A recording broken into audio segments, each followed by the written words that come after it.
Welcome to Penrose Learning, where we make understanding easy. You start by removing the tail light assembly. This gives full access and prevents overspray. Once removed, clean with degreaser to strip wax and oil so coatings adhere.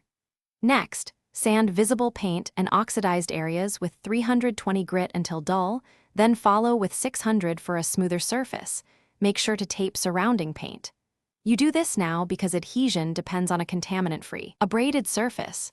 This step prevents peeling later and saves time during rework. You apply a self-etch primer first to chemically bond to the plastic. This reduces delamination. Once the primer flashes, lay down a conductive silver base in multiple thin passes to avoid runs. Thin coats build even reflectivity.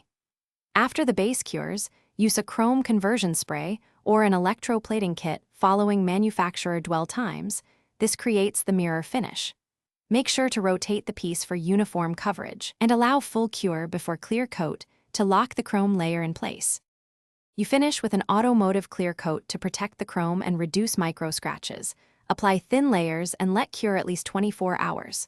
Once cured, reinstall bulbs and seals, reconnect the harness and test functions and beam alignment so you catch issues before final assembly. If you see clouding or peeling, troubleshoot by sanding to a solid base, then reprime and reapply chrome. This corrects adhesion failures. Finally, inspect for gaps and water intrusion to prevent future corrosion. Thanks for watching. If this was helpful, leave a like and consider subscribing. See you next time.